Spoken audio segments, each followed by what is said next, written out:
Are hotels going to become some kind of their own little health ecosystem I, instead of just a place to sleep?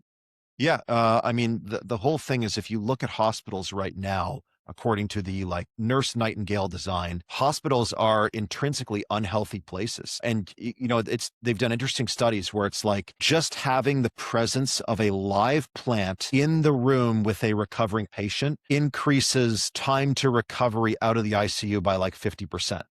Amazing. And yeah, it's amazing. And you see things where you have a bunch of forward-thinking people who can deploy a lot of capital towards more thoughtful hospital design, like in Saudi Arabia and UAE, where they're like, listen, we have the money. We're going to build hospitals that really are outcome oriented.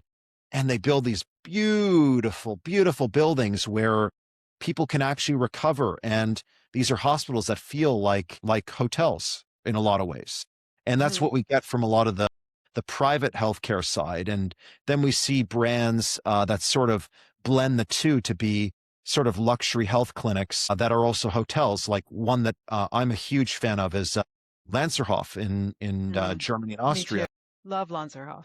Incredible, right? And now they're expanding into Marbella. They're going to be deploying probably in the GCC somewhere. They have a clinic in London, but the whole idea there is that it is a luxury hospitality stay with best in class medical care, but with a very specific niche, a very specific story around healing the body from the inside out, starting from the gut, which needs intermittent fasting, supervised detoxing, and super high quality foods. And, and then an incredible design, thermal centers, fitness programming, cultural programming, all built around that core storytelling.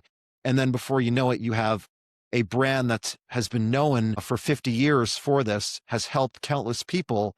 And you have people that are coming back for week-long stays every single year.